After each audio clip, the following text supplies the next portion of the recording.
right, good morning.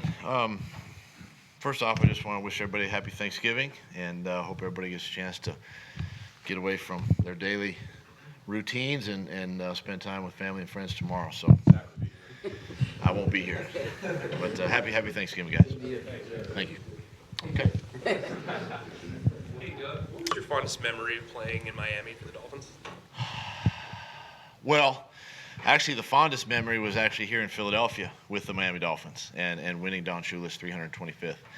And then way back when they implemented 2-point plays, we had a successful 2-point try in a preseason game, and I was the one that did that too. So, and then of course playing with Dan Marino and those guys, just a great experience for a young player right out of college, undrafted free agent. Obviously a Hall of Fame legendary coach in Don Shula, and just a lot of learned how to scuba dive down there and all that. So it's a great place. What do you remember about that November '93 day at the vet? Well, I was obviously the backup behind Scott Mitchell. Everybody thought it was Dan Marino, but Dan Marino was actually on IR that year. And I was the backup. I was the starting, holder for all the PATs and field goals. And Scott Mitchell goes down right at the start of the third quarter, and I happened to go in, and game plan changed quickly. I believe I threw the ball 6 times the entire second half, handed it to Terry Kirby quite a bit, and we had two field goal drives. Defense played great. I think we were losing by a point at halftime, and the 2 field goal drives to win the game. So against a great Eagles defense at the time. In these past 2 weeks, you've had Jordan Matthews on the outside. Without him here, who takes that spot? Do you move Nelson over, or do you trust JJ there? What's the plan? Yeah, and that's kind of been the whole, I guess, our plan kind of moving forward. I mean, we know that JJ's been kind of cross-training at a lot of different positions. We kept him at X. He's learned Z. He can play Z. Mac obviously can play all 3. But JJ's kind of the guy now. I mean, he's the one that's in that position, and he's done some nice things these last couple of games. He's gaining a little more confidence in that.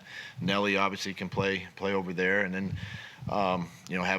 bringing Greg up, obviously get some flexibility in the slot. So, JJ Mack can kind of fill that spot and really kind of back up a couple spots. Will Greg still have a role in the offense? I think so. I mean, I think he's earned it. He's deserved it by the way he's practiced. So yeah, he'll have a role. What have you seen from JJ that think he's ready for a big role? Well, I just think what I've seen in practice, how he's working, how he's taken, his coaching from the classroom to the practice field. Some of the things he did in the game last week, even though the ball necessarily maybe didn't go his direction, just how he was able to run routes and some of the things that he did that way, blocking, things of that nature. So, and look, it's where we are in our season, and these guys, obviously were drafted for a reason, and now we got to get them to play and play well.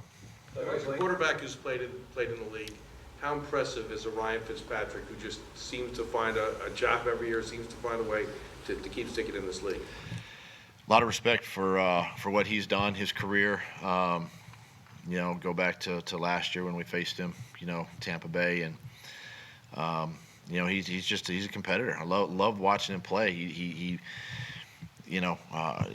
doesn't care. He's gonna try to put the ball in tight windows, and he's gonna lead probably more by example. But a lot of respect for him. A lot like Josh McCown, with us. I mean, these guys that continue to play at a high level and help their teams win, and a lot of respect for those guys. Doug, what do you say to Carson as he's trying to get out of this? The last couple games have not been his best. It's not been the offense's best.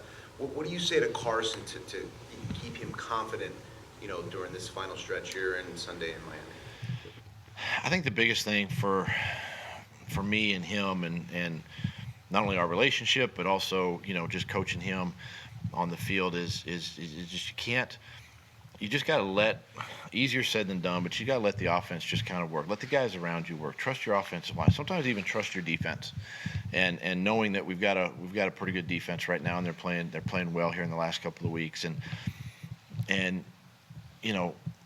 you don't have to go in there into a game looking for plays, searching for plays. Let the plays come. Obviously, let them unfold, and find the completion. And it starts in practice. And just as we talk, during the week about the game plan and his ideas, our ideas, my ideas, thoughts, how I'm thinking about the game, and just get him to really kind of focus on that and not worry about the outside.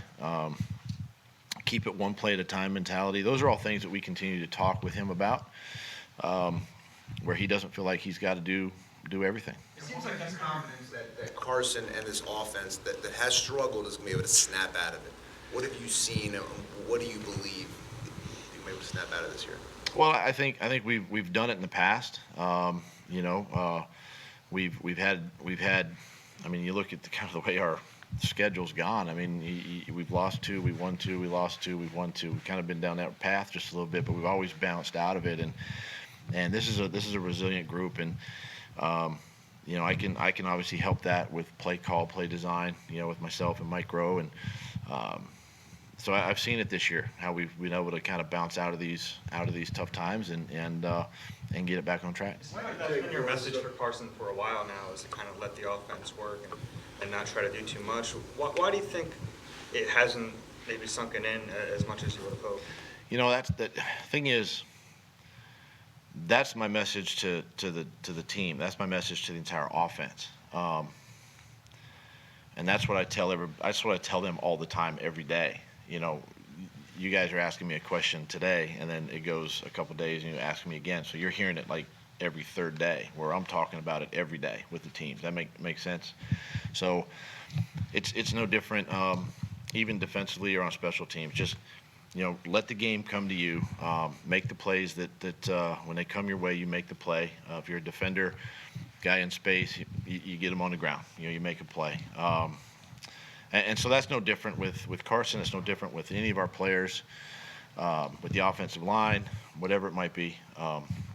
So that's really been the message, pretty much, probably for any coach, but obviously for me with this team. Is part of the issue that you have a quarterback that likes to push the ball downfield, and because of personnel, maybe it's the underneath shorter stuff that's available right now?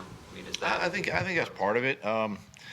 And obviously we had our issues this past week with protection, especially early, and we had some issues, just with substitutions, and it's obviously with Pryor in there, and of course Dillard was in there, V was in there, and just rotating that side, but and then obviously the injury at the receiver. I mean, it can all be factors, in that, and that's why just messaging with Carson, just try not to worry about that. Try not to focus on that. Just continue to focus on the game plan, one play at a time. Again, let the offense around you and the guys work for you, and you just do what you can control. Do you think Alshon and Nelson will be full participants today? Yeah, I do. And Lane, has he been cleared? Lane has been cleared to practice today. If you know what I'm saying, it's part of the protocol, but he's cleared to practice today. Jordan Howard, cleared for contact yet? Jordan Howard. Not for contact. No, still limited. We'll still do individual. With respect to Ward, why did it take so long for him to get his chance? I think it's sometimes it's complicated with the roster, and we felt like we were on track to maybe getting him up a few weeks ago, but then you get an injury in the secondary and you got to pull a guy up there, or in our case it got to the point where we had a couple of receivers go down, and then of course one was Jordan Matthews, bring him in, and then we had a chance there to bring Greg up. So it's a little bit of a juggling act. We've been real comfortable and confident with Greg the whole year. Again, like I said, he's earned it. He's deserved this opportunity, but the timing earlier in the year just wasn't right for us to do to make that move. Brandon Brooks talked about the messaging, let the offense work for you, defense, special teams as well.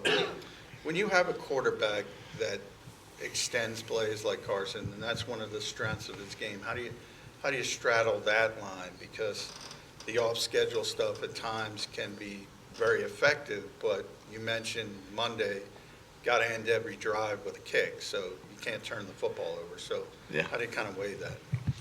I think those are just those off-schedule plays that just happen. Those are happenings, what we call happenings in the game. And anytime your quarterback can extend a play, you never know when it's going to come, during the game. And so, that's part of Carson's game. That's one of his strengths, obviously. And we encourage him, to, if he sees something, pull it down, run like he did last couple of weeks, and make first downs. But those are the off-schedule plays that, again, that's just part of the game and letting the game unfold and seeing what's around you and, keeping our offense on the field. Brandon Brooks said he met with you, Howie, Coach Stoutland this week to just sort of talk about the plan for him moving forward. Can you tell us a little bit about what that meeting was like? It was great. Has your understanding of what he goes through changed over the last 3 years since it first happened in 2016? No, just my awareness of what he's dealing with. Obviously, the last couple of years and this past weekend, it's real. It's a real thing. And like I said earlier this week, he battles every single day with that anxiety, and it hits people in different ways. But for him to really take ownership and really, to seek help a few years ago and to come out and kind of address it, I think has really helped him and helped him get past it. And then to put it at the forefront so that people understand. And there's probably other people out there that deal with the same issues. And I feel like he can even be an ambassador, for this. But just knowing that, I think, and having that awareness, whatever I can do to help him, I'm always going to do that and support him. Where's his defense, like the one you saw a few weeks ago? It's similar. Obviously, structure-wise, they do a couple things differently on third down, but for the most part, it's a very similar style.